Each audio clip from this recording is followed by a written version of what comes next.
मसाजोगचे सरपंच संतोष देशमुख यांची हत्या झाल्यानंतर जे 3 आरोपी फरार आहेत यामध्ये त्या आरोपीची प्रॉपर्टी अटॅच करण्याची प्रक्रिया सुरू झालेली आहे।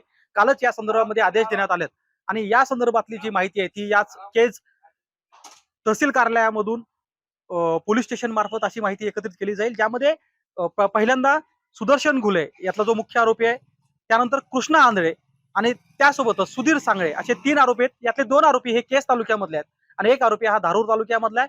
तहसीलदारकडून ही माहिती गोळा केली जाईल, त्यानंतर पोलीस ही माहिती एकत्रित करतील आणि त्यानंतर यांच्याकडे असलेली जी स्थावर मालमत्ता आहे, त्यासोबत वाहन किती आहेत याची माहिती आरटीओ कडून घेतली जाते आणि त्यामुळे ही प्रक्रिया सुरुवात झालेली आहे।